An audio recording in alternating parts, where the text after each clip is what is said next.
co-hosts and sponsors for making this possible and giving us the opportunity to be part of it. Incarcerated youth as civic authors may seem to some like an unlikely topic, but it couldn't be more timely or more important. We often talk about children being the future, and yet we live in a society that incarcerates more children than any other society in the history of the planet. When I spent a little bit of time, and for those of you who don't know me, my name is Chesa Boudin. I'm the executive director of the Criminal Law and Justice Center here at University of California, Berkeley School of Law. I spent some time in my prior job as the San Francisco district attorney. And one of the things as I look back on the years I spent as the district attorney in San Francisco that I'm proudest of, that we achieved, that we moved the needle in the right direction, not just in terms of justice or morality or human dignity, those things to be sure, but also in terms of public safety. I'm most proud of the work we did to reduce juvenile incarceration. We reduced the number of kids in the San Francisco Juvenile Detention Center by 70%. That wasn't enough. It wasn't enough. We didn't close it. But I said when I was campaigning for office, and I will continue to say as long as I'm alive, that kids do not belong in cages. It's inhumane, it's indecent, it's immoral, and it undermines public safety. It sets us up for failure in the long run. And the work that we're here to talk about today is the opposite to that. It's the antidote to that. Incarcerated youth as civic authors is a way to not only help empower and learn from and heal and enable young people who too many in society have said, we're going to throw away the key, we're going to forget about you, we're going to sweep you under the rug. But it's also a way to do something, I believe, more fundamental to our democracy, which is to really ensure that everybody, no matter how old or how young, no matter how powerful or how cast away, it has the tools, the confidence, and the platform to make their views heard, to develop their own independent critical thinking and ideas, and to share those ideas with others. And in many ways, it's an essential ingredient to a functioning democracy. And at this moment in time, our democracy is not functioning. And while many people are focused on what happens in Sacramento or in Washington, looking to those hallowed halls of Capitol buildings for solutions, I believe that the solutions are often closer to home and places too many of us forget to look, and too many of us forget to visit, and too many of us forget to listen to our own juvenile halls. The future, the people who've suffered in many instances the most egregious abandonment by our society, where the rubber meets the road when we talk about the failings of social policy and inequity, and the people we need to find a way to redeem and empower and give a real sense of ownership over the political process and over the public square if we are going to reclaim any semblance of democracy. So I'm thrilled to have this event today. I'm very appreciative of Nicholas and Shani and Professor Simon for helping to make this possible. Without taking up any more of the time that I know is allocated for our civic authors, I want to pass the microphone to Shani and let her take us from here with the rest of the event. A huge thank you to all of our incarcerated youth for your courage, for your perseverance, and for your intellectual contribution to the moment that we're in and to trying to make sense of it from a perspective that, as I say, is all too often not part of the conversation in the public square. Thank you. And Shani, I'll pass it to you. Thank you so much, Chesa, for one, the work that you do, but also for being a part of this webinar, this whole project, and then for the times that you have actually come to work with the youth that are in some of these juvenile spaces. I think it really says a lot about, one, your dedication, but also what you talked about oftentimes the people closest to the problem can be the people closest to the solution. Hello, everyone. Thank you for being here today. I'm really excited to share this work with you all. And I'm going to go ahead and share the screen just for those of us who would prefer to see visual things and to gather some of the information we're talking about. Feel free to, change your screen to whatever works best for you. And I apologize. I think I need to share just my PowerPoint window. And here we are. So I'm just going to ask, just because this is technology, can we all see the screen? Okay. Yes. So thank you so much for being here for this Really amazing webinar. We're going to have the opportunity to talk about some of the writings. There also is a research brief. So if you have not had the opportunity to read that research brief, it is quite informative. And as someone who does work in the juvenile halls across the Bay Area, this is not a critique on one juvenile hall. What this is the opportunity to learn about what that actual experience is from some individuals who've experienced a juvenile system since the age of 12. So some of these excerpts and some of these opinions are based upon a consistent interaction with the juvenile system, sometimes over a span of 10 years. So for those of us that are looking for solutions, wanting to understand how to do things better, wanting to understand what the actual needs of the youth are, this is one of those opportunities where you're really getting to hear directly, and you're getting it from a space where it's actually been connected to both policy, right, and other things that are going on in the juvenile justice ecosystem. So my name is Shawnee Shea. I am the director of the Incarceration to College program, which is a program of the UC Berkeley Underground Scholars. This program is in its 6th year, and what we do is we actually provide K through 12 career technical education, college exploration preparation, and support to youth that are incarcerated in juvenile halls across the Bay Area. So San Francisco, Alameda, Contra Costa, Merced, and hopefully Sacramento soon. We do this work because we understand that working with incarcerated youth is literally where we need to be to make sure that everyone has access to life-changing education. And we also find, and this is really important, that our youth that are incarcerated that re-engage with education tend to have GPAs above 3.5 all the way into 4.0, and have all at this point been accepted into the top UCs across the state. This is important because a lot of people think that once a youth is incarcerated, they're not a good applicant for a UC system or a Cal State. And so what this work does, what this corpus of work actually does, is it literally stands to contradict our young people's ability to, one, critique and analyze the system, but also to do college level work. Because what you will see is a lot of writings that are actually sometimes better than what we see at a community college or a college level, right? And I want to uplift that. So that's who I am, doing this work for about the last 6 years. Like I said, a program of the Underground Scholars.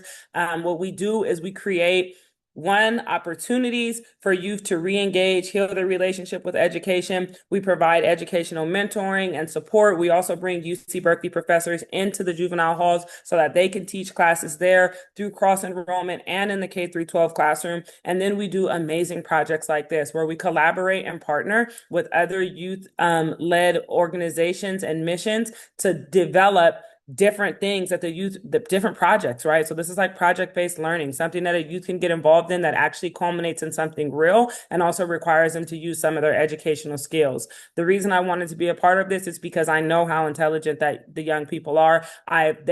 Without the young people I work with in Incarceration to College, our program would actually be meaningless. So for me, I do this work, and why I wanted to be a part of this is because not only do I owe it to the young people I work with, but I do truly believe in their expertise, right? And I've learned a lot and been able to develop a lot based upon the input that they have provided. And this partnership matters. I think it's important to understand that although a lot of the writings look like a critique and serve as a critique, that we did do this work in collaboration with the Alameda County Office of Education, as well as the Alameda County Probation Department. And it is in spaces like that where our youth can actually thrive. The truth is that we had to do it in collaboration. That means that everyone had to provide access and support for this project to actually come to fruition. That is really important to acknowledge, that some people may say, oh, if we allow our youth to critique our system, it puts us in a bad situation. But in reality, what it does is it gives you the opportunity to understand more about your system and improve upon that system and iterate that system. The other collaborations were with the UC Berkeley School of Law, as well as the Journalism Education Project. Very important. The Journalism Education Project is also a Gen Z-led group. And so it was so valuable to have them looking over the writings and supporting this work in collaboration. And then, of course, having the School of Law in collaboration, just the name, but also to be able to look at what the youth were writing and then make it real, right? Like make it into real implications and real things that we know are actually supposed to be happening for juvenile justice. So I will stop there because I feel like I went over time, and I'm going to pass it to Nicholas.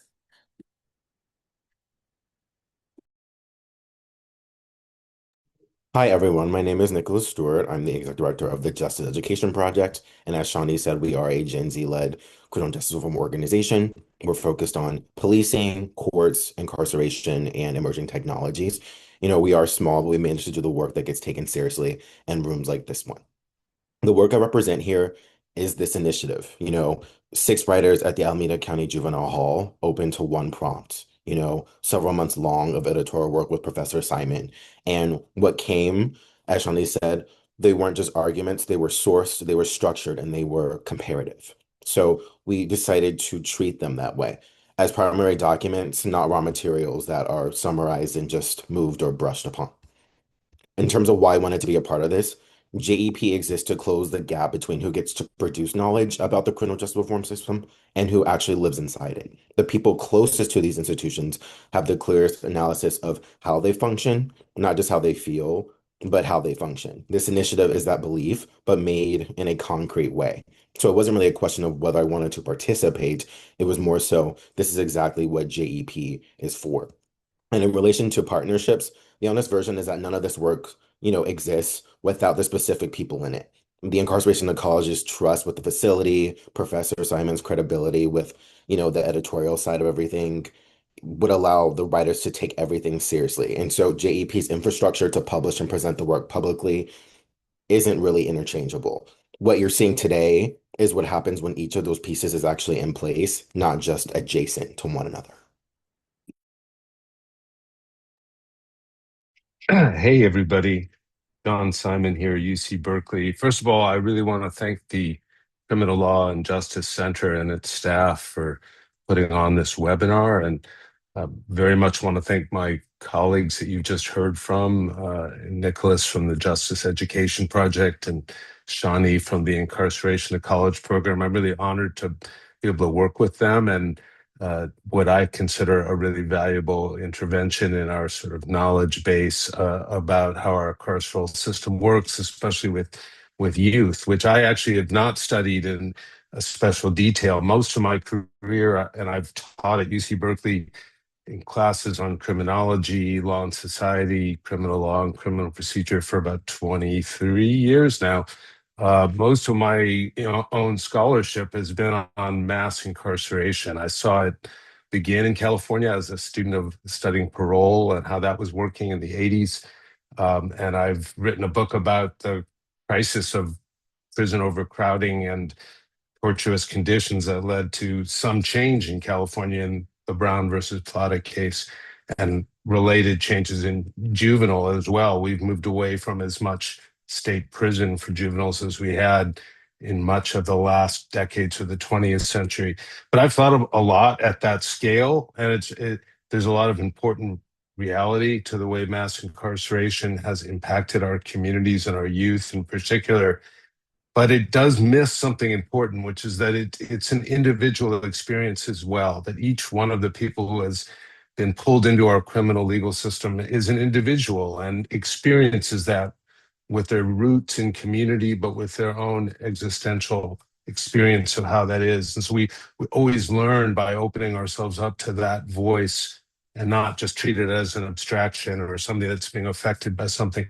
The other thing I wanted to say is I really love the title here of Civic Authors. I think uh, pulling people into the criminal legal system, which I don't think we should do except when extremely necessary, is one of the most consequential political acts that our society makes on people. It really is a civic function of the highest order, and yet we show very little interest, I think, or too little interest in the ideas and perspective of those people that we subject to that system, right? Who have actually experienced the other side of being called to a civic function of uh, criminal legal matters.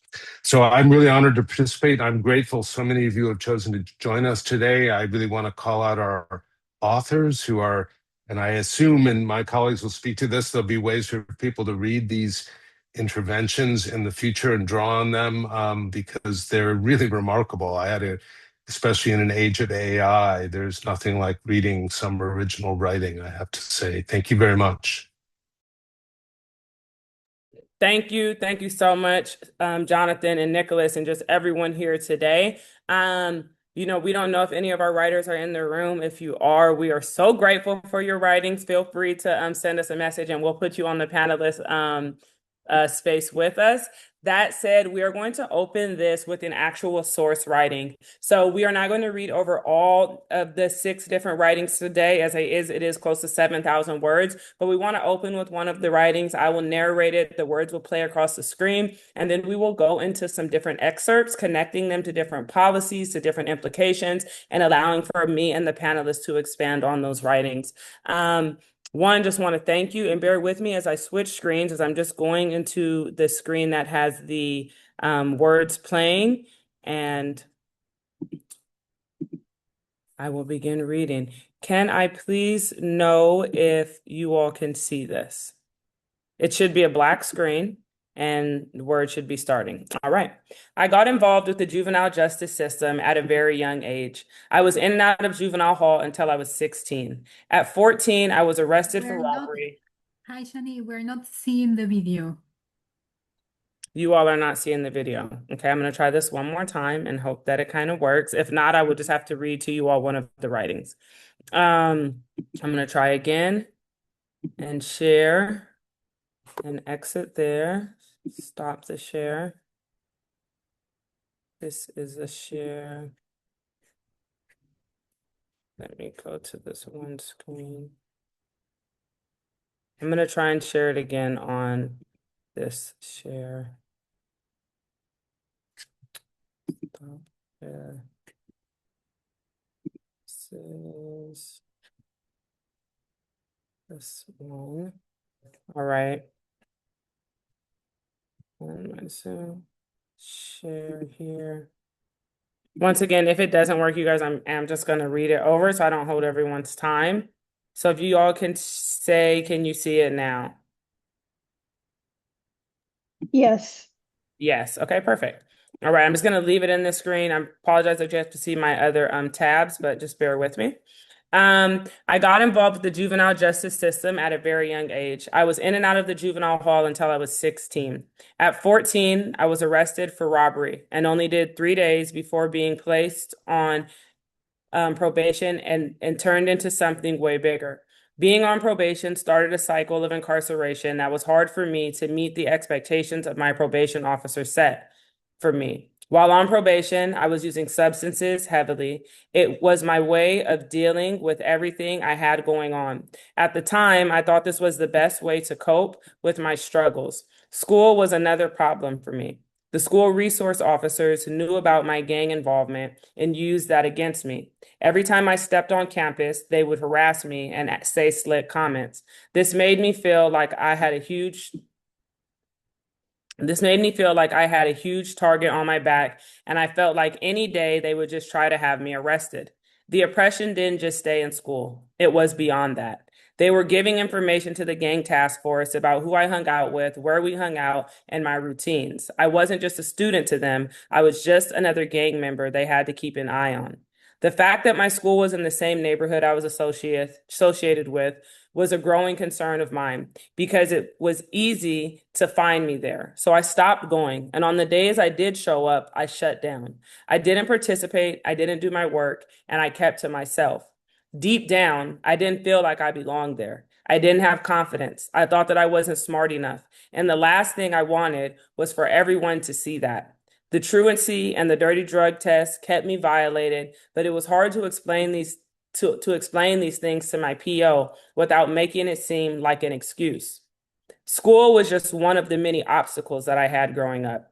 During my upbringing, I didn't have much guidance. My maternal uncles introduced me to a gang culture before I even understood what it was.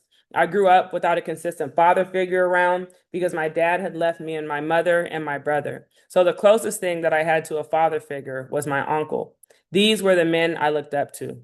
The life they lived didn't seem wrong to me. It was just normal to me, the culture and how they handled things. I thought they were exposing me to manhood, but they exposed me to toxic masculinity and self-destruction. This is what I saw every day at home and in my environment. So it didn't seem like anything out of the ordinary. I didn't realize that the path I was going down was wrong. In my world, it made sense to me. My mother had a lot going on in her life, and she went through a lot of her own pain. She was young when she had me and my brother. She went into a deep depression after being abandoned by my father, which led to her dealing. I'm gonna just continue reading for you guys, and no words on the screen. I apologize. Just because it stopped and I want the continuity. So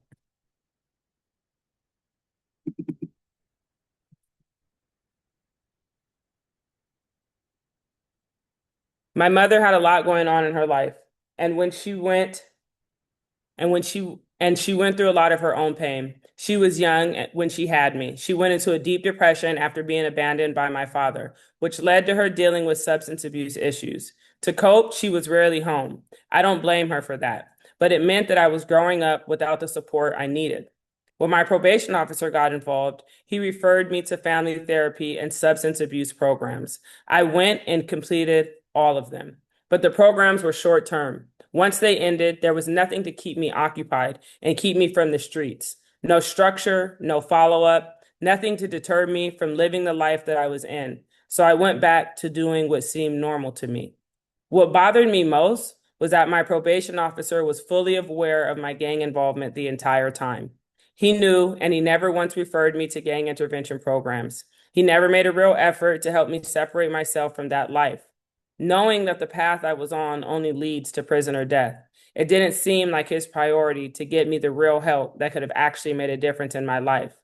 Once I finished all of the programs, I basically went back into the same environment with no real tools to do something different for myself. I truly believe that if my probation officer had given me the real intervention that I needed, that focused specifically on getting out of the gang life, I might have actually done it. Maybe not perfectly, but I would have at least made an attempt. Instead of getting the proper rehabilitative tools that could have shifted my trajectory, I received programs that weren't targeting the thing that needed the most attention. From my own personal experience, I've observed that this system is built for young people to fail rather than to succeed. It's essentially a monopoly. Studies have shown that the California juvenile justice systems receives close to $500,000 in funding per youth housed in locked facilities, meaning that the longer a young person stays incarcerated, the more revenue these institutions generate. I am one of those youth. I have been incarcerated for over 6 years, which means my incarceration alone has generated $3 million plus for the juvenile justice system. That's a massive amount of money. My immediate family isn't even worth 5% of that $3 million. Rather than the money going towards our rehabilitation or towards better programming for other youth who are in similar situations, it simply funds the systems that keeps us here stuck in the facility with little to show for it. The one thing I can show as proof of my rehabilitation is my education. That's actually all I have. My education has given me more than I expected. I didn't just gain knowledge from course material, but I gained a social network of amazing people and resources that I can use once I return to society. The college programs open doors that this facility never could have done on its own. Youth who are not adjudicated have nothing else but education. There's no real programming, no opportunities, and no pathways forward. While the system profits off of our incarceration, it invests almost nothing back into the people it is supposed to be rehabilitating. Inequality presents itself due to the fact that youth are not treated equally within the system itself. Youth who are not considered SB 823 youth receive the bare minimum when it comes to rehabilitative programming. Compared to others, youth committed to a secure track program are given a variety of opportunities to better themselves and prepare for reintegration into society. Those who are adjudicated get access to programs offered in secure track, but what about the youth housed in regular housing units? Are they not worthy of rehabilitation? The whole point of incarceration is for an individual to be rehabilitated, and that process should start from the day you are booked into a facility, not just once you've been adjudicated. Every youth, regardless of their circumstances, deserves that opportunity from day one. With the closure of the Division of Juvenile Justice, it shifted that responsibility onto the counties, making them accountable for the youth who were once sent to the youth prison.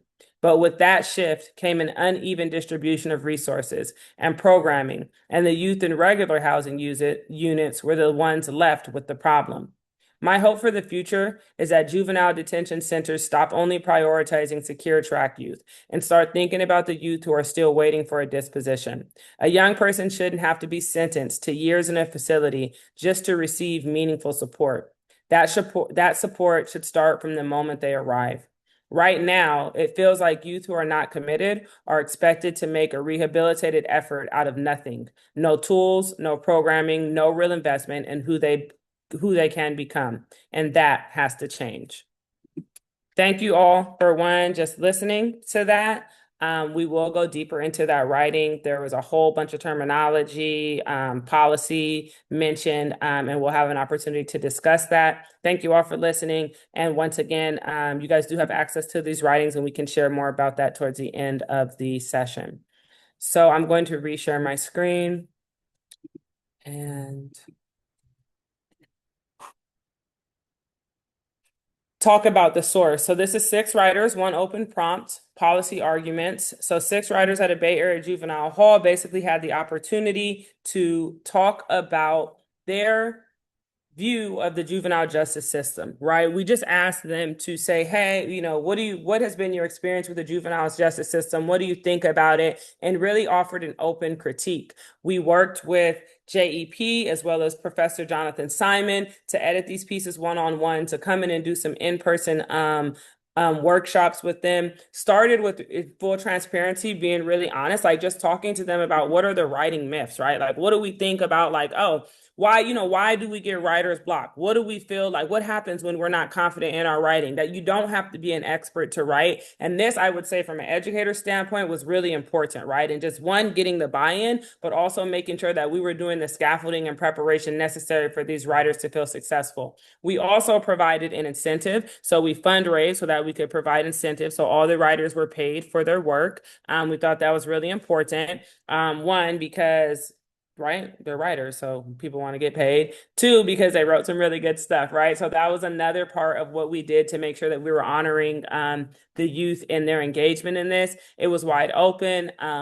For me, I think personally, as reading the writings, I would just say that I personally feel this way. If you are in the space of juvenile justice education, you really should take an opportunity to read these writings. And if you're in the space of working with incarcerated youth and systems impacted youth, I would say it's beyond eye-opening and illuminating. And it really provides some really good insight about how to effectively support young people. And so, yeah, that's kind of what the source was about. That's kind of like, framing this work, and also, once again, really understanding. And I say this to the juvenile halls actually who refuse to let projects like this happen.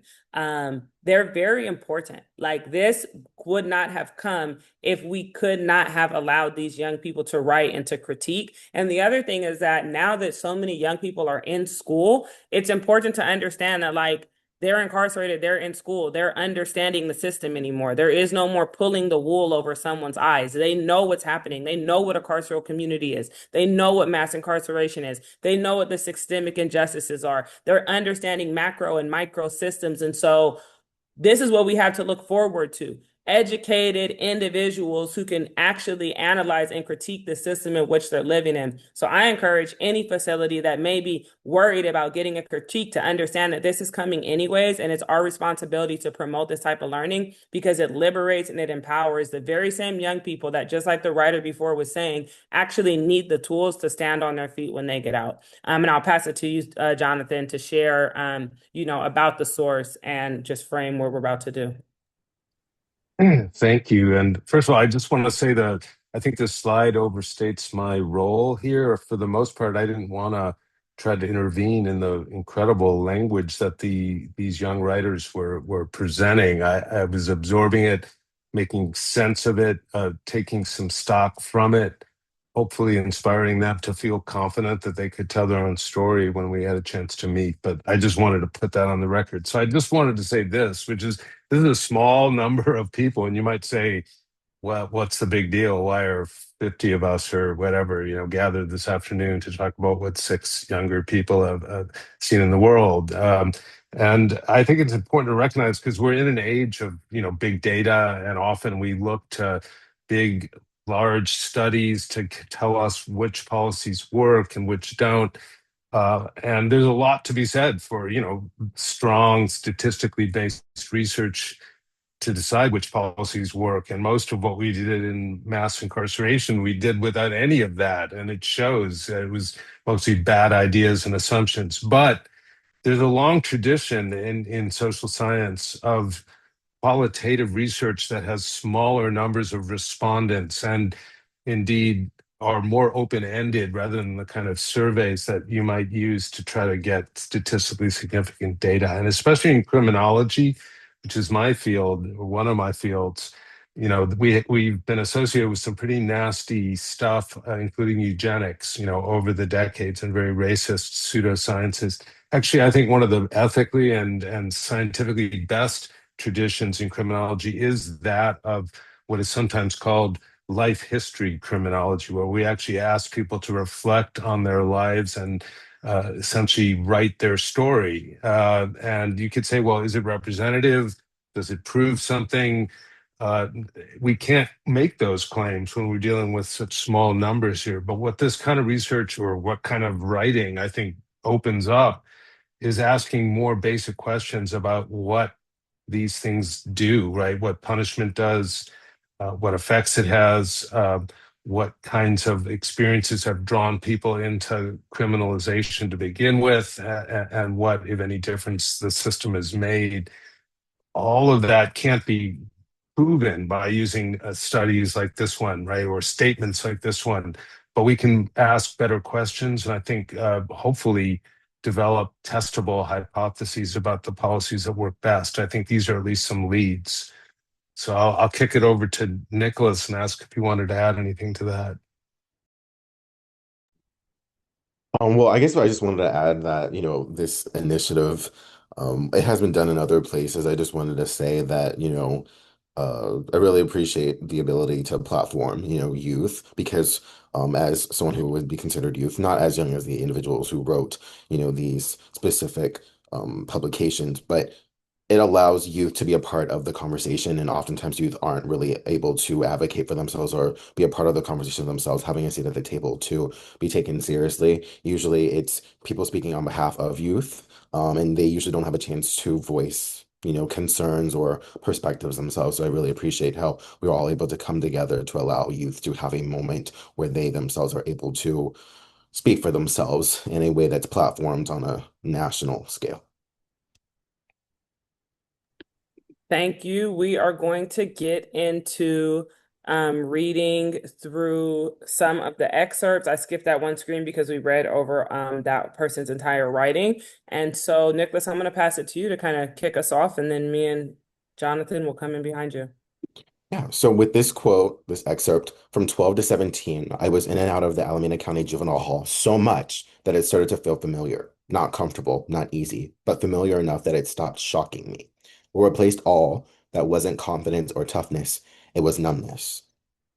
So the reason why, kids are supposed to be, locked up by police if they are locked up, it's supposed to be tying into deterrence, right? That idea. So it's frightening that they don't come back in a way that Mosley or M was able to because he was incarcerated from the years of 12 to 17. And what he's telling us is that it stopped frightening him. He got numb. So he was essentially desensitized to this information. And that, in my opinion, breaks the whole thing. If the experience makes a kid numb enough instead of scared, then it isn't really deterring anybody. It's just running. He's not really standing on a soapbox against the juvenile hall. He's really telling you that the machine doesn't do what they say it does, and he knows that himself because he's inside of it.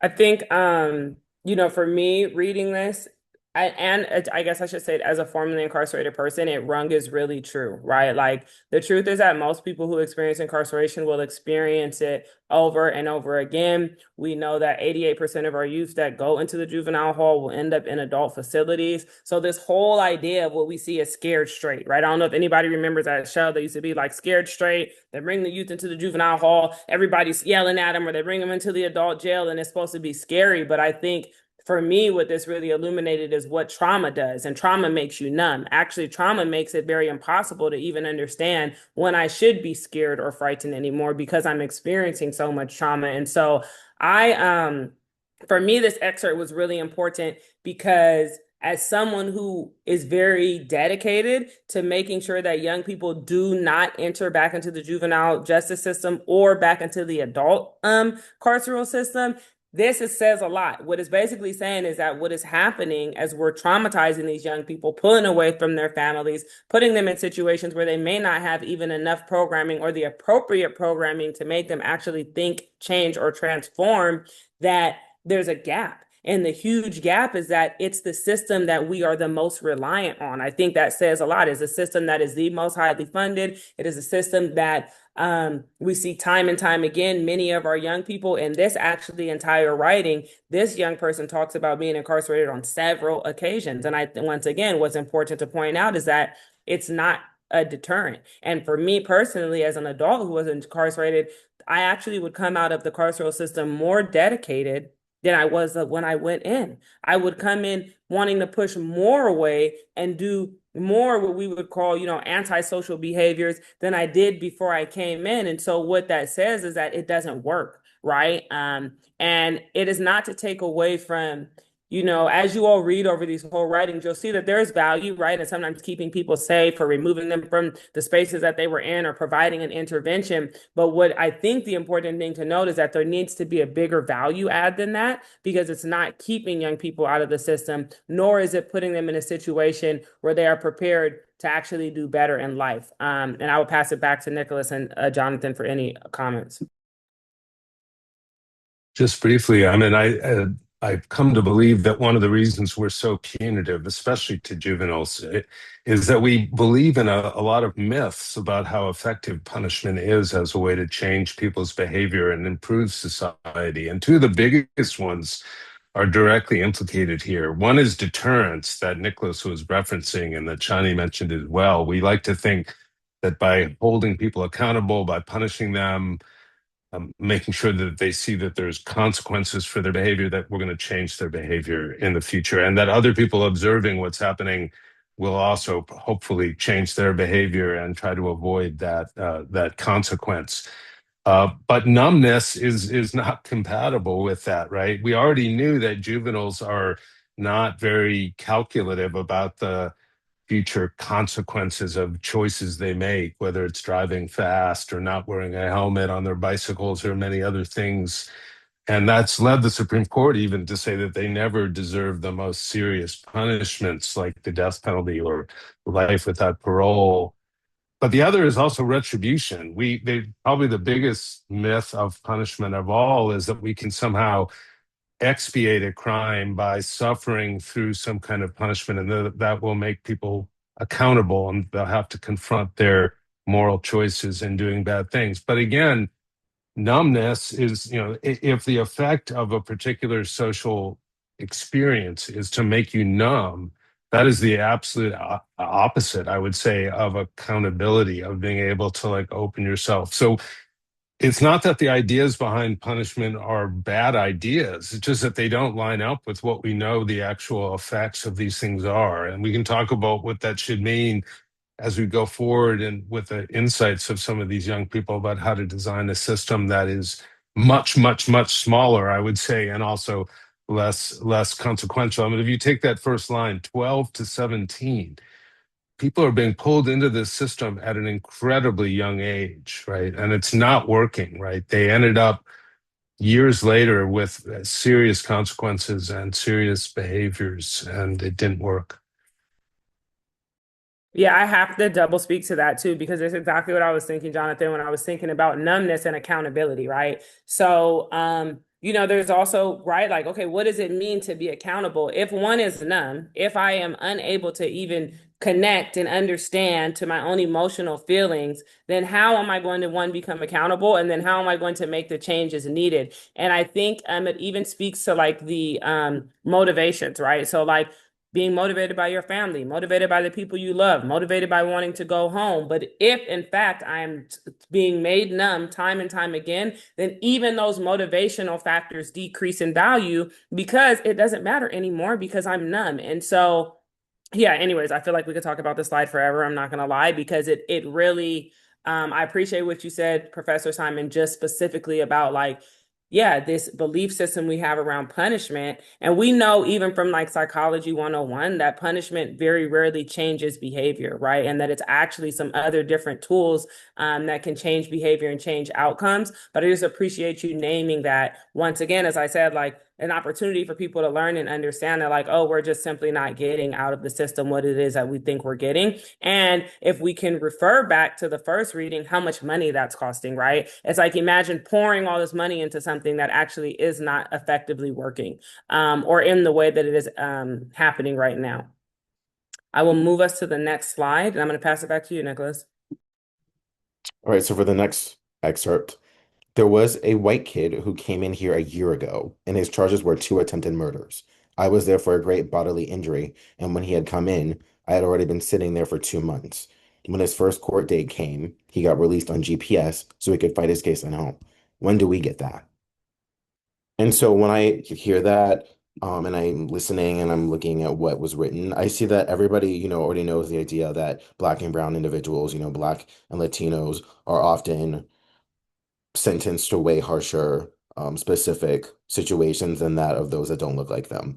And that's not really what A is giving us. He's giving us proof in the form researchers never really get their hands on. So a white kid with 2 attempted murders walks out on an ankle monitor, while A charged with this bodily injury charge is only sitting on 2 months by then, still inside the same hall. He watched it himself, that actual lived experience. And so you can spend a career trying to document that and mostly inferring it in relation to some type of number, but he actually saw it happen, right? And another specific writer, specifically mentioned how the same thing happened on the other end, right? He, from 12 years old, said that he was treated as a grown adult, a grown man. Definitely would jump in for this. I think, okay, for me, like in the juvenile hall is where you see it the realest, is where you actually can see adultification taking place in real time. Adultification is this idea that certain youth are seen as adults from like when they're really young adolescents. And so they're not given the same leeway, the same allowance, right? Any of those things as other youth would be given. It's actually why I started incarceration to college, because I had been in adult facilities. And I think I didn't take it as seriously until I went into juvenile spaces and recognized that actually predominantly most of the youth being incarcerated were Black and brown youth. We know through the Youth Law Center that 65% of transfer to adults are Black and brown youth, right? And it is the racial disproportionality is so high and so impactful, and it really begs the question. It requires us to have a unrealistic belief that only Black and brown youth are committing crimes. And we know through data, we know through statistics, we know that's not true. Actually, when we look at the data for school-based violations and school-based expulsions and suspensions, Black and brown youth are predominantly kicked out because of a belief around behavior. So it's actually a perspective around how they believe the youth is talking to them, how they believe the youth is behaving. And they are more likely to be suspended, actually 13 times more likely to be suspended or expelled when you have youth who are non-Black and non-brown that are actually expelled or suspended only on their behavior. So then it becomes a really interesting barometer, because you're looking, if a young person can be kicked out, expelled, suspended, which we know leads to the school to prison pipeline, based upon a perception of behavior and not an actual action that actually violates a rule, then it becomes very clear of, oh, that's why so many our young people are being funneled into the school to prison pipeline. Nicholas, I just want to uplift what you said. You could spend years of research. You can spend a whole lot of time trying to quantify it, trying to get all the numbers, pull it down from here. But I will tell you factually that you only need to go into a juvenile hall maybe 5, 6, or 7 times. I've been going in for the past 6 years to understand that everything that this youth is saying is 100% true, and that there are spaces in the juvenile hall on some days and snapshots where it is 100% Black and brown youth. And so I just want to raise that and lift that. And I also want to say that it is not, and I'm going to just adamantly say this, it is not because only Black and brown youth are committing crimes, right? If you believe that to be true, then I encourage you to check the DOJ statistics, right? To really understand what's actually happening and to know that Black and brown people are not the only criminal people. Somehow we are the people, and specifically our children, that are overrepresented in juvenile incarceration and also overrepresented in transfer hearings. And to give you all what a transfer hearing is, that's actually when a young person becomes charged as an adult.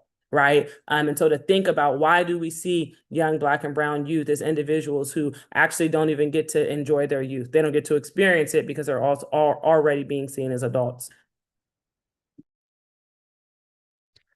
This testimony really immediately leaped out at me and made me think about the Racial Justice Act here in California. And I think some of you are aware that since 2020 and then extended retrospectively in 2021, California legislature has created a vehicle for challenging racially discriminatory harsher treatment at any stage of the system, including juvenile justice, and created a mandate for counties and for courts and prosecutors to cooperate in providing the kind of data that would be necessary to document whether that kind of discrimination has happened.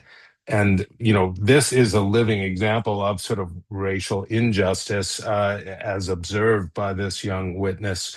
But it's a reminder, too, that we can't really rely on a remedy like the Racial Justice Act in the long run to prevent the kind of harm this is doing. Because while it's a very important law, and some of you who are attorneys may already be working to try to advocate for clients, about this, and it's an important vehicle for both receiving some kind of remedy, but also educating the public as to how systemic these problems are. But in the long run, again, we can't wait to retroactively try to remedy this.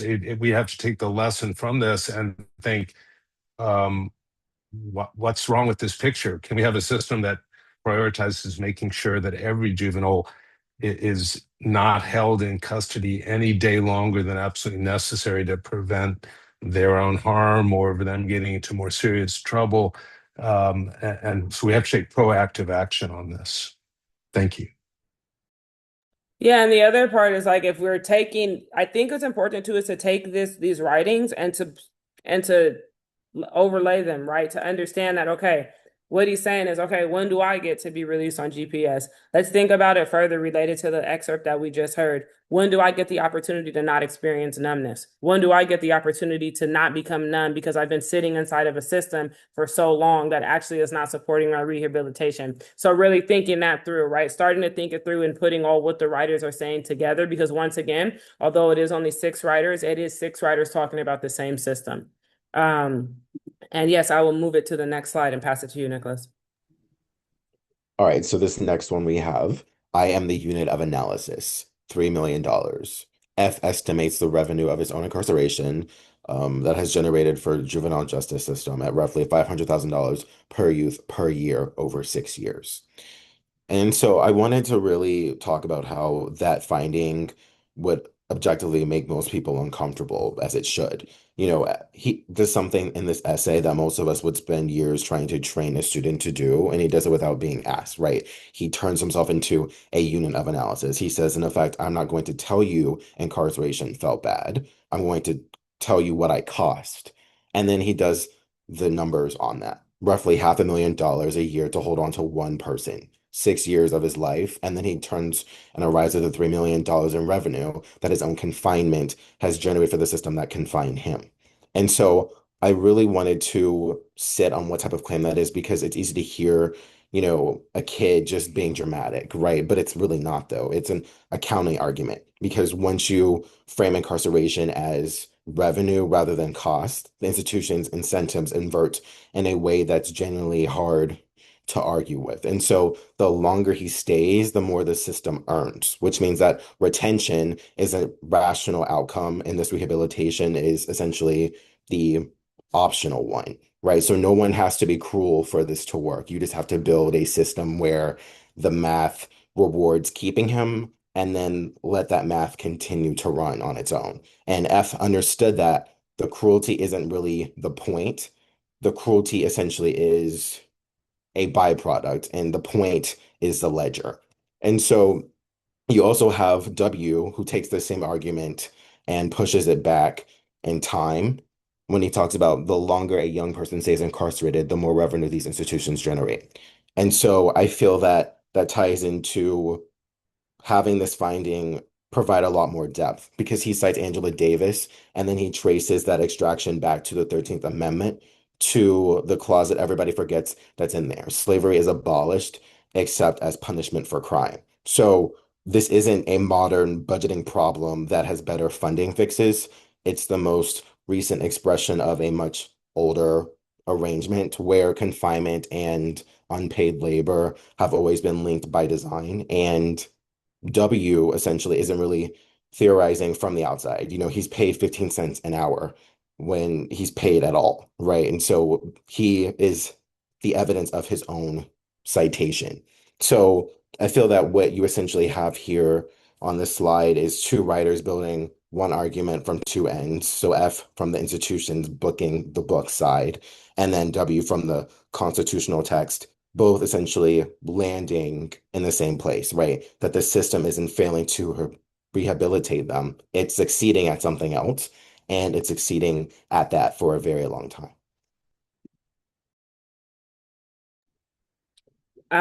Yeah, I mean, so one thing I could say about this is that they actually built an incarceration calculator. So this, what F is talking about is actually a product of a collaboration with a UC Berkeley student where they did all of the research, built out how much does it actually cost to incarcerate youth, talked to county members, looked at contracts, figured out what it costs across the state, and they actually developed a calculator that young people could use to find out how much it was costing for them to be incarcerated. This also is pulled from the writing where F says, my family is not even worth 5% of that. And I think what's really important to think about is also what W states is that this is a longer standing system, right? The chattel slave system, the mass incarceration system, all these things are actually foundational components of the American society, right? Like the fact that we have for hundreds of years made money off of incarcerating bodies, actually being able to put dollar signs over those bodies, and then also the labor that is produced. And what comes up for me when I think about this is disasters capitalism. So disaster capitalism is this idea that we make money off of disasters. And what I can truly honestly say is that what I have seen happening is that we have started to create a system where the human is the disaster. And when we say, oh, it costs 500,000, the other part is that it generates 500,000 in revenue and that there are individuals that pocket this money. And this is not to make people feel bad, but it is a way to understand that this system, the system of incarceration and specifically incarcerating youth is actually feeding into our economic system. We know that because there's tons of institutions, organizations where their pension plans are built upon being related to these carceral systems, right? We know that through privatized carceral spaces that there is a lot of money being generated, but also just within the revenue that is created on incarcerating youth. And then if we tie these arguments together, one thing that we talk about in the juvenile hall oftentimes with young people is that it's very clear that I am not being incarcerated to keep me from coming back. That this whole system of incarceration is built to make sure that I continue to come back, that I do become numb, that I am traumatized, that my family does not receive a fifth, right, or even 5% of those resources to themselves, because that would actually create the incremental change. But it would bankrupt the system if there were not more disasters, right, being created, and these disasters being human beings. And I think to say it like that sounds really sterile, but when you get to interact and understand what it means to have a community of individuals who their only ability to contribute to society becomes to be incarcerated. I just want to really get you guys to understand that there's whole groups of individuals that communities, right, that are targeted for incarceration and they are not given the opportunity to contribute to society, and their only contribution then becomes when they have a dollar sign earmarked over their head because they become incarcerated. So I really just want to say that not only is this argument true and real, but it also speaks very transparently to how and why do we keep creating systems that do not actually diminish recidivism. And I'll pass it to you, Professor Simon. I'll just be very brief and say, what I'm taking away from this is not that incarcerating youth ought to be cheaper, right? We don't want the state to subsidize incarceration the way they did for much of the 90s and 80s. One of the reasons the juvenile prison population and even the juvenile hall population has shrunk considerably is that it's really, really expensive. And counties often do have to, target their budgets to pay for that. And I guess what I'm taking away from that is if we incarcerate people, it ought to be really expensive. And I don't think maybe it's expensive enough in terms of providing the kind of care that people deserve, put them in those situations.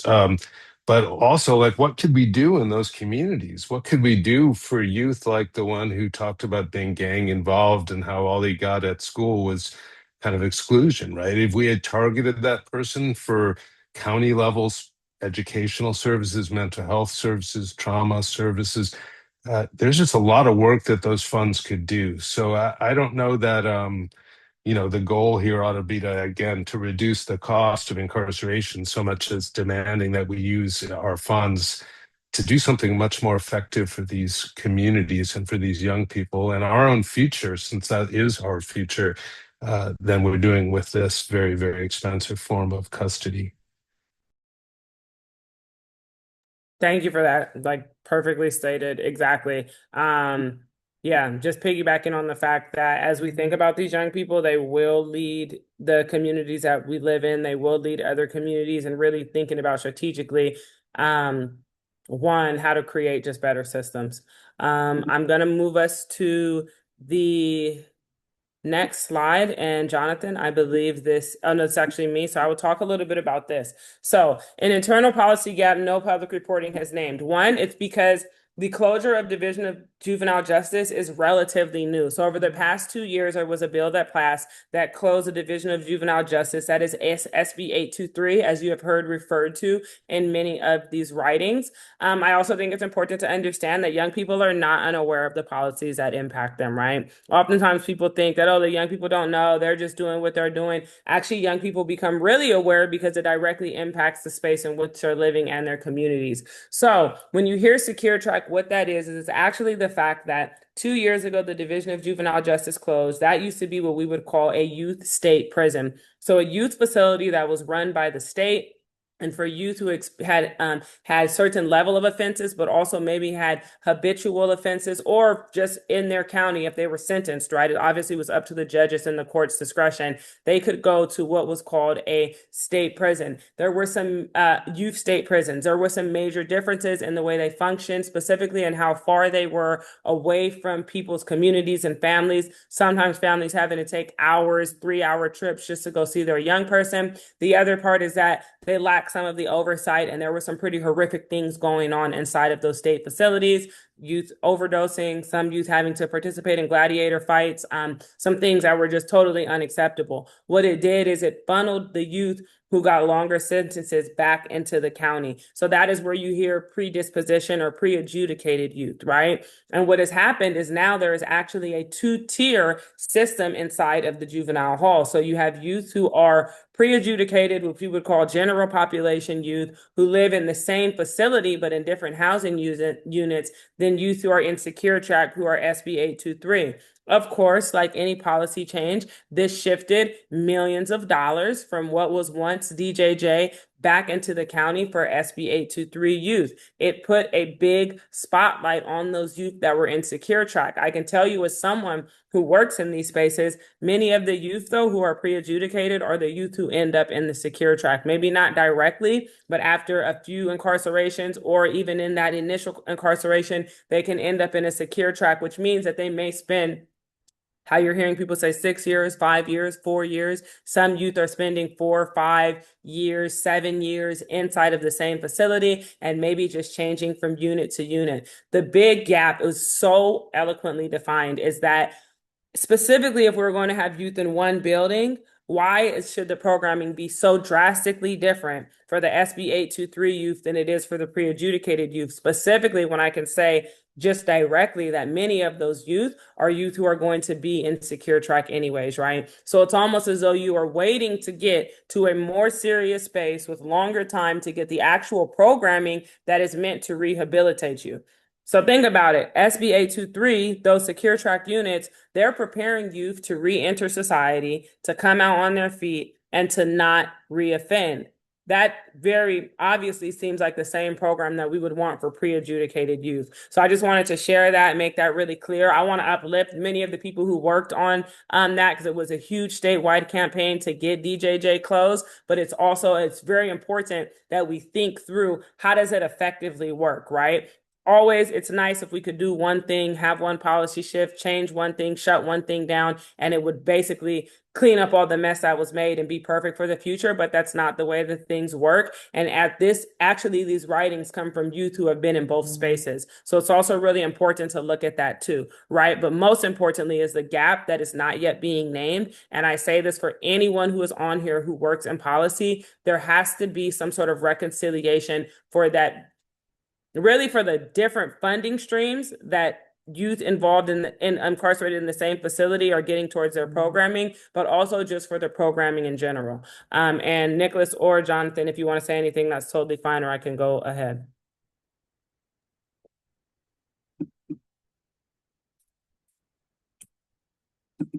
All right, I'm going to move us forward and pass it to you, Nicholas. All Or I right, so believe sorry about that. Yes. all right, so everything up to this point has been the writers making claims about their own experiences. This slide is where I really want to show you that these claims aren't just moving, they're load-bearing. The corpus speaks directly to legislation that's live right now and in session in California. So these aren't really essays that we're reading for sentiment. They're essentially evidence that's happening to be arriving exactly when these policy questions are still open.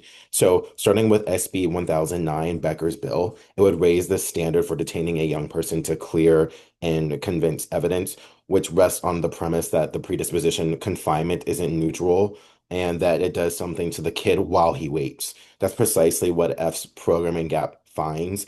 He shows that the time before disposition isn't essentially dead time. It's the time when the system withholds the very things that are supposed to justify holding him. And so the bill's premise and the corpus's evidence are essentially the same claim because they are arrived from an opposite direction. One is in the committee room while one is inside of that juvenile hall specifically. And then you have AB 1647, Bryan's bill, which raises the threshold for transferring kids to adult court. So that passed the assembly unanimously on May 4th, which tells you the developmental argument essentially that has already had its political consensus behind it.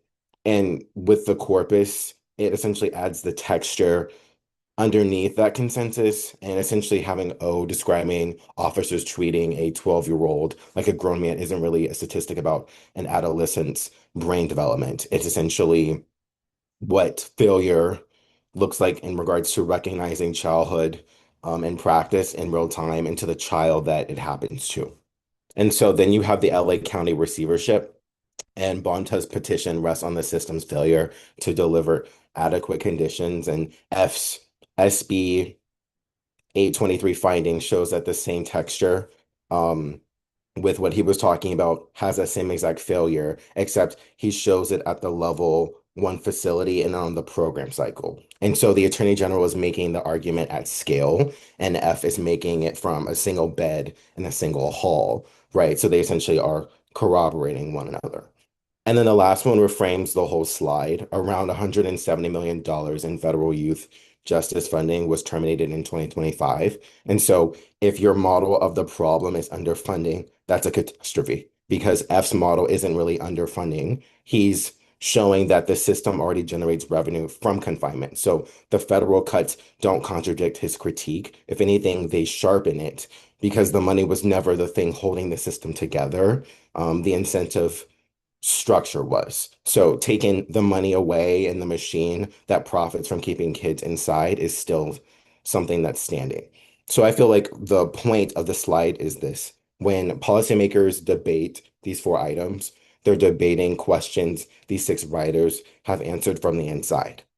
The corpus isn't really some type of commentary on the legislation. I feel that it's more so testimony that the legislation hasn't even heard yet because of their lack of proximity to this type of dialogue.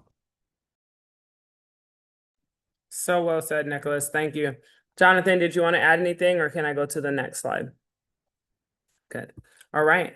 And I am passing this slide actually to you, Jonathan, and I'll jump in behind.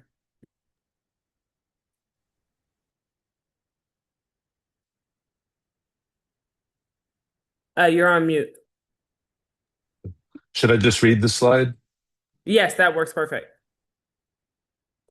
So we are coming up on what is, for me, one of the more meaningful of our national holidays. Certainly not the birthday that happened the other day, but and that is Juneteenth, which is, as you know, takes us back to the delayed receipt of the end of slavery and the fact that we're still struggling to see really the end of the full consequences, the afterlives of slavery even now. Juneteenth marks the gap between the formal end of legal slavery and its lived end. Six young people, predominantly Black and Latino, right from inside an institution they describe in terms that echo earlier American carceral forms. Their analysis enters public discourse the same week the country observes the formal end of legal slavery and asks not rhetorically what end means and to whom it has been delivered. And yeah, if you read these, you'll get a sense that these are not abstractions. For these youth, these are very personal ways in which the past, is not behind us, but is still happening to us in so many ways. Thank you so much for bringing that up. And yes, it was not on accident that we decided to do this webinar the week of Juneteenth. I have had, the unique pleasure and experience of celebrating several Juneteenths inside of a juvenile hall with incarcerated youth. And it is nothing short of feeling like you're in the Twilight Zone. To hear it be talked about the end of slavery, but to also understand that what we see today in the carceral system, and as was stated, right in that caveat in the 13th Amendment, actually allows for money to be produced off of incarcerated bodies and free laborers to be extracted from those incarcerated bodies. And so for me, this was really, really important because I would say that although I love Juneteenth, like Jonathan said, it was one of my favorite holidays that I get to have an experience. And even long before it was a federal holiday, I was well aware of what Juneteenth was. And the other side, though, is that so many of us have not experienced that freedom. And many of us, very honestly and truly, because of what we've talked about today and because of the extension of the carceral system, are still born into carceral systems. We're still, right? If you are born into the wrong zip code, if you are born into the wrong red line neighborhood, you are already being born into a carceral environment, right? And really understanding that what is the onus, right? As we celebrate Juneteenth, what does it really mean? One, to end incarceration, but specifically to end this system of free labor that we are taking out of bodies, and also the commodification of bodies. And even in Juneteenth, I just think even further about how there was a 2-year gap between slavery essentially ended and then people who were being held in slavery, for them to even know. It makes me think about too this educational gap and this gap with young people, right? Where you think about, there's this information that I know as someone who's at UC Berkeley, the #1 institution in the world, who've had access to all these great educational opportunities and experiences. And there's a gap. There's actually a literal time and proximity gap between me and the people who are incarcerated. And so really thinking about, what does it also mean for that knowledge to become directly accessible to young people? And so for me, that is really the value of education. I will say very clearly that I don't believe that we could have gotten such meaningful, clear, concise, and critical analysis had these young people also not had access to education, not had the ability to engage with universities, with organizations who were able to provide them with some of the information that they needed to actually analyze their own experiences. So as we think about celebrating Juneteenth, I just really encourage everyone that today and for the rest of this week, and actually for the rest of your lives, to really consider that we are not yet free. And I'm going to be really transparent and honest about this. And just because the person who is being incarcerated today does not look like you, understand that as long as we abide by such a system and we continue to use a system as such a strong part of our economic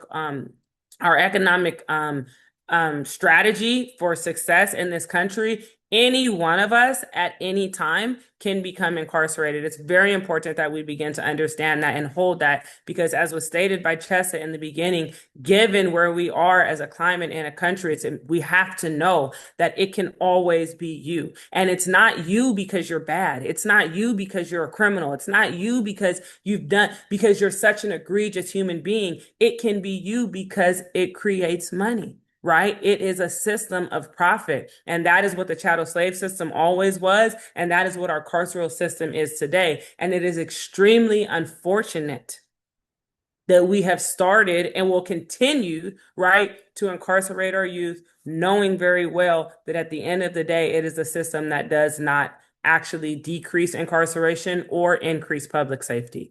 So I will just name that. And then Nicholas, I don't know if there's anything you want to add about the Juneteenth, about this, connection to Juneteenth. So now we are going to just do some closing remarks. And then if you have any questions, please put them into the Q&A. We're happy to answer them. This is webinar, so I can't see hands or anything like that. So please feel free to put questions or any remarks in the Q&A, and we will open the space for answering those questions. And any closing comments from me, Jonathan, or Nicholas.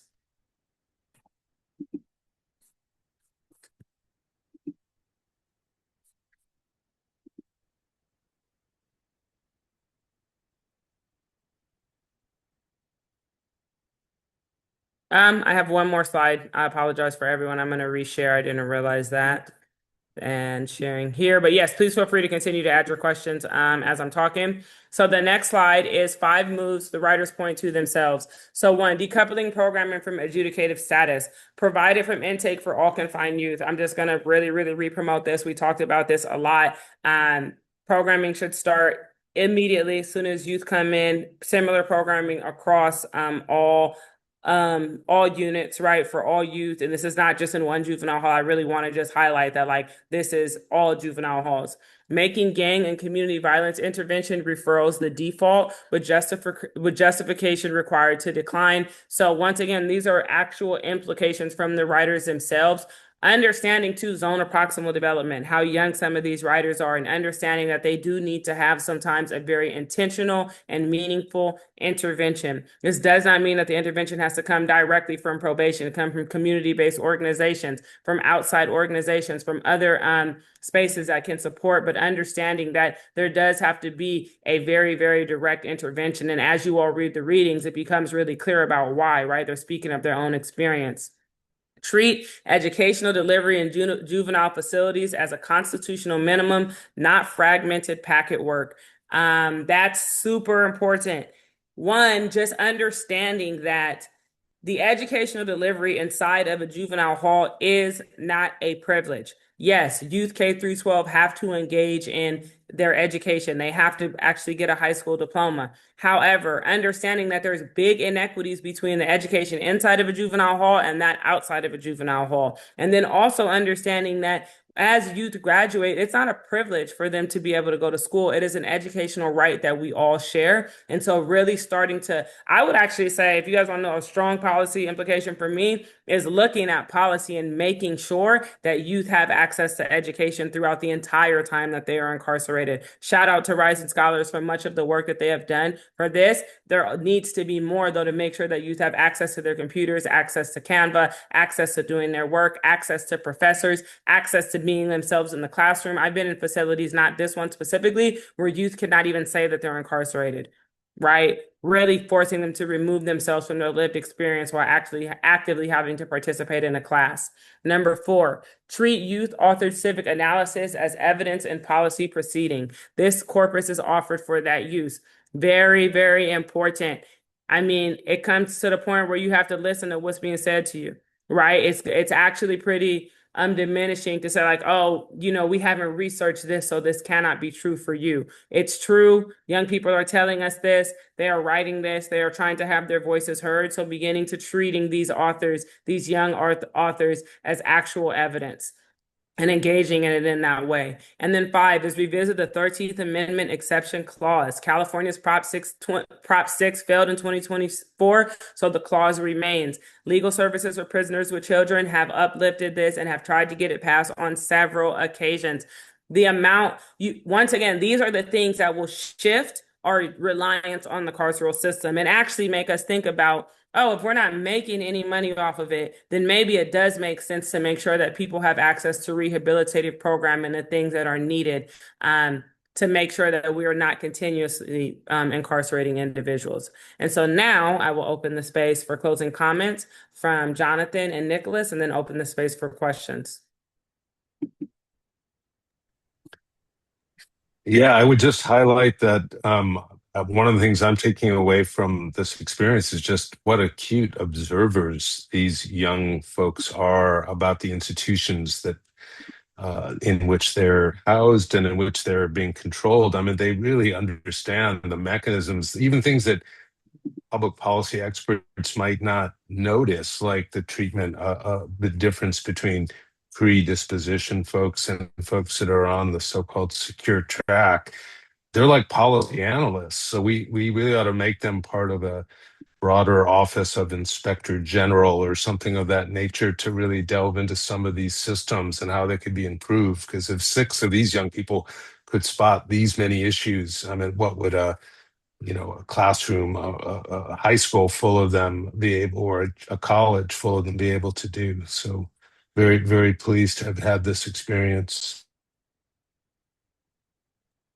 Yeah, I just wanted to say that I wanted to be really careful about like how I ended this because, there's a version of the presentation that closes by asking, to feel something about, the experience that these writers had, these 6 youth, but I'm not really going to do that. I feel that they didn't write to be felt for. I feel like they wrote to essentially deliver what they felt, not only on a systemic level, but on a personal level. And so, whether it ties into accounting arguments or ties into some type of constitutional one, I feel that being able to have these youth deliver eyewitness evidence of disparity research spends a lot of, I should say, a little bit of time compared to a researcher who has spent like their entire career trying to approximate. And so that type of work is really what we credential people for. And so the line on the side is the one that I feel should be left with. So it ties into the writers doing the work, but what follows isn't a request that they be heard. It's a record of what they said. And so I feel like that distinction matters to me. And so a request can be declined, but a record cannot be unmade, right? So these essays, they will always exist. The claims are on paper and they're going to sit in the same room as the legislation that they speak to. So I feel that our job as advocates or someone who's inside of academia, between UC Berkeley and JUPs was never really to speak for these 6. I feel that it was more so in a broader sense to make sure that when they spoke, it entered into the proceedings rather than simply being absorbed back into the noise. And so that's what I feel like this initiative is overall. It's not advocacy on their behalf. I feel that it's something like transcription with some type of footnote, right? The corpus is offered for use, and the people who use their own names to write it have already done the harder part. Um, and I feel that, yeah, that's like more so like what I think. Thank you. Thank you. I'm going to pose the questions from the Q&A. They're very long. No, I'm joking. We have 2 questions. And the first one is, what about public safety? How to get the right balance between juvenile rights and public safety? I'm going to just be honest. We know that incarceration doesn't increase public safety. What we know from just research data, evidence, and just some other cities actually who have done different things. Baltimore is one of them, is that putting the money back into the community actually has a much bigger increase on public safety. And I think that the youth spoke very like directly to where some other spaces money could be used, right? Gang intervention, programming back into families. I also think there's some things that can be inferred from the writing. Specifically, the balance between juvenile rights and public safety is maybe the right to a quality education before they even get incarcerated, maybe a right to housing in a place where so many of our families are struggling with housing. Maybe it is a right to adequate medical care and behavioral health support. Maybe it is a right to parents who are formerly incarcerated in systems impacted to have the resources and the support that they need to actually support their children, right, in a meaningful way. Maybe it is the right to be seen as a human being as opposed to just a Black and brown youth. Those are the things that I think about when I think about balancing juvenile rights against public safety, because I would once again want to iterate or say that incarceration does not increase public safety. And specifically certain types of incarceration, if I'm going to talk about adult incarceration, so specifically things like solitary confinement, we know 100% decrease public safety. We know create severe mental health problems and issues, right? Where people are coming back into the community and cannot even function healthily. So I think that although it is the question that obviously that may seem obvious. Well, if we don't incarcerate people, how are we going to make sure that people don't commit crimes? Sadly, that it just doesn't work. It doesn't show up that way in our data, that incarcerating people decreases criminal behavior. And what one of our writers so eloquently said is that not only does it not decrease behavior, it makes people numb. And so when I think about, for me, what community means, it requires an ability to be connected to your feelings and your emotions. It actually pushes away from anyone being numb. So, and I want to offer that question, obviously, to you, Jonathan, and Nicholas as well. So what about public safety? How do you get the right balance between juvenile rights and public safety?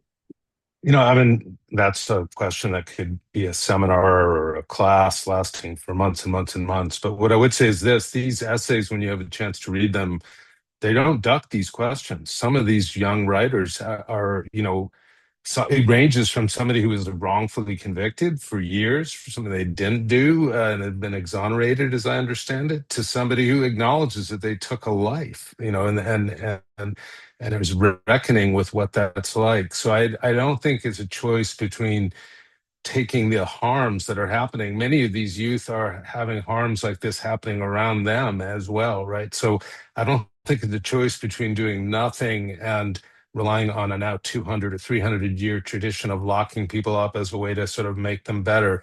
We've actually got to commit ourselves to really doing something about and addressing some of the sources of, gun violence, of tit for tat homicides that are afflicting many of our communities, but which we're not really doing anything with effectively, at least by our current punishment.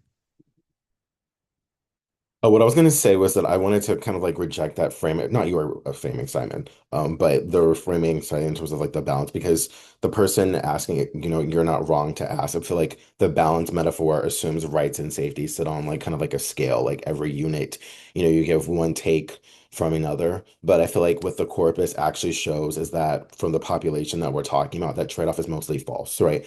Whether it's the programming gap that was discussed, the predisposition, kids getting the bare minimum, and they're the ones that are, the least likely to have been adjudicated of anything. Withholding programming from them doesn't really buy us safety. It buys us numbness, like Shawnee said, which is the exact kind of thing that one of the writers describes, and that numbness isn't really a public safety asset. So, like a kid with a foreshortened sense of, his own future is more dangerous on release, not less. And so I feel like the real tension is more so like of a narrower type of framing. So I feel like there's young people who have done a lot of harm, right? And the writers don't pretend otherwise. So like one of the writers, they talked about like the great bodily injury charge, right? They're not asking to be treated as, nothing happened. They're asking why the response to what happened looks one way for someone who looks like them as opposed to someone who doesn't look like them. with heavier charges. That's not really rights versus safety. That's more so like a same type of conduct, different outcome question. And I feel like that disparity doesn't really make anyone safe either. So I feel like the honest type of answer, in my opinion, would be that the balance, I feel, gets better, not worse, when you take, juvenile rights seriously, because most of what we do in the name of public safety, whether it's us as advocates, it's someone like Professor Simon, who's an academic, most of what we do in the name of safety here is producing the opposite, right? So the genuine hard cases, the small number of kids who pose unreal going danger are really the kinds of cases that are individualized. Assessment matters for most, which is kind of like what the bill, it was, I think it was AB 1647 and SB 1009 are reaching for, because those types of standards in detention and transfer, those don't really release the dangerous kid, right? You kind of stop sweeping the non-dangerous ones into like the same type of machine.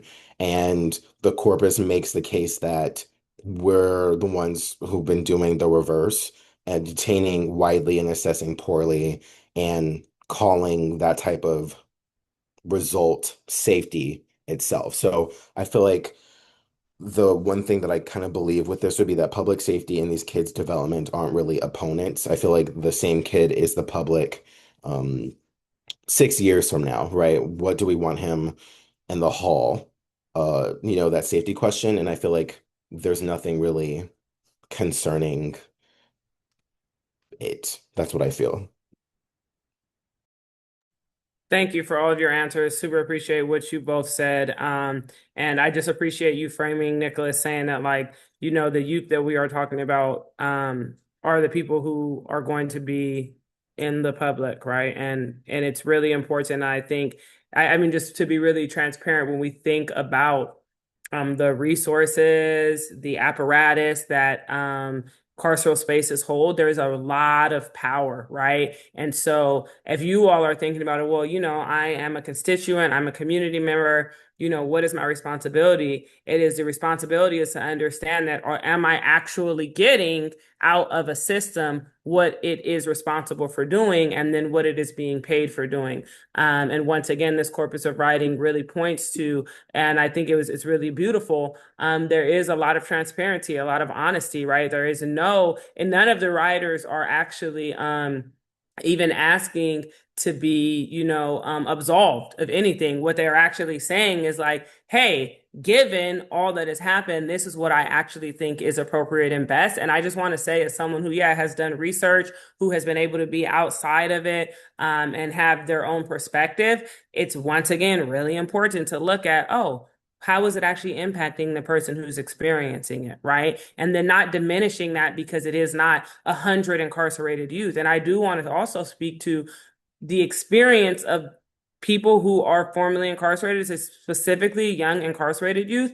There are so many dynamics that we did not discuss, and that people have a right to divulge or not, but I think it's very also important to think about where people's proximal zone of development, that means where your brain development is at a certain point. And then once again, why certain youth are given that allowance of proximal zone of development and certain youth are not. And then how does that even integrate into the public safety conversation as well? So just leaving that there. And then this next question is towards you, Jonathan, or Dr. Simon, as this person so eloquently refers to you as.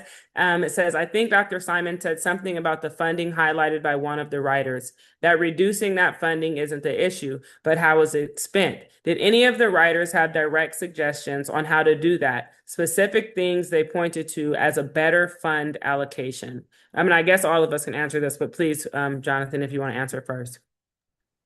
And what stood out to me was the gaps in education. I mean, each one of them in different ways expressed like a hunger for having gotten more educational opportunity earlier, and they're coming back to it now. And that is maybe one of the things that's most productive for those who do end up in the juvenile facility, that there is a heavy emphasis on education there now. But what if we did it 10 years earlier in their lives, right? And didn't wait for them to be incarcerated to say, well, we have to really make sure they're not falling through the cracks. So that would be one place, right? If we have a defund model, which is say we don't turn the system off tomorrow, but we steadily move funds to more frontward, proactive ways of trying to solve the problem before that stage, I think over time we could make real progress.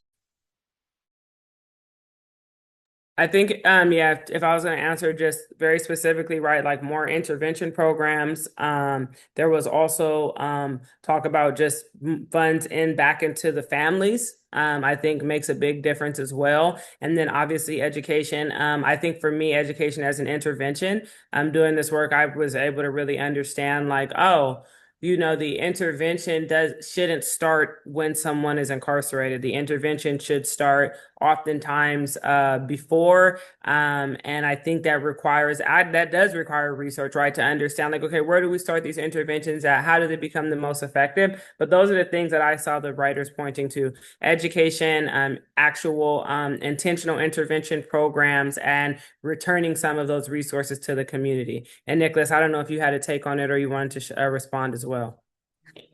Yeah, I was gonna respond to the how to get involved, but I didn't because I didn't really know much about like the other question. I was just gonna say in terms of like getting involved, I feel like one of the first steps, it ties in broadly into this, education. I feel like it's very important to be educated about advocating for or against something. So I feel like potentially the first step would be to become educated about the specific thing we're tying into adjudication or predisposition. So I feel like first step, being educated on it, learning the basics, seeing potentially, oh, can I go to my local city councilman? Can I go to my local probation department and see what type of, programming exists for predisposition youth versus adjudicated youth, right? You potentially even get the same answer as one of the writers got when he was talking about how his probation officer, essentially did him wrong, that type of thing, didn't really help him out. Maybe, you could use this situation with these specific writers as an example. And it could potentially tie into organizing, an argument around what these specific writers wrote, their specific arguments, right? Not their suffering. And I feel that by doing that, there can actually be at least some type of inspiration for change. You may not, change policy by doing that directly, but I feel like at least having the ability to educate people on some type of specific advocacy definitely can at least inspire change for something that may be possible in the future. Because, there's a lot of things that have happened in history that we didn't know were possible, just due to someone having specific idea. Thank you so much, Nicholas. I think, how did we get involved? I think the good part is that there's so many, like, well, obviously this is a collaboration between three different groups. I think for ITC, for me, I think the most important thing is to really start to humanize young people, to humanize individuals that don't look like you, come from your same background, and that you can't always understand. But specifically to really understand that majority of incarcerated young people will return home. And so it is really important to think about how are we supporting them to be the best members of our community when they do reenter society. For ITC, people are always allowed to, you know, volunteer. Like, you're more than welcome to, like, if you have a resource or something that you think would be helpful, we want to know about it. We pretty much are open to receiving any type of support. Maybe you might have a actual career line or programming for some of the youth. We're all happy to hear about that. And then also just funding, right? Like, we are a program that is at UC Berkeley that's responsible for our own fundraising. So we always support any type of donations, any type of connections to funders, anything that can keep the program going and expanding. That's kind of how you can support. But really, like, day to day, just understanding that incarcerated youth are human beings that will return home and that they have a lot of promise. And also pushing for education as a whole, just to have more resources. If I could just be really transparent about that, like, one of the biggest tools that our young people have used is education. And the education field is so often undervalued, under-resourced, not given enough, and they are tasked with supporting not only incarcerated youth, but all of the youth in our public education system. So just, tying that all together, those are some of the ways to get involved. And I'll pass it to you, Jonathan, if you wanted to add any ways for people to get it.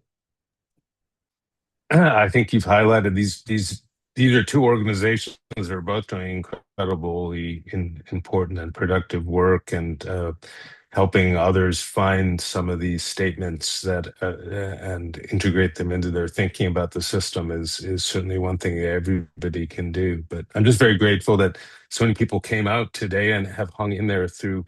This is not the lightest topic, and we've been at it on a very beautiful June day, at least here in the Bay Area. So I want to thank everybody and thank my colleagues and the staff at the Center for Criminal Law and Justice. Yes, thank you. Seconding what Jonathan said. Thank you guys all for sitting on Zoom for an inordinate amount of time. I didn't think we would go this long, but I appreciate all. And then big thank you to the writers, to the youth writers.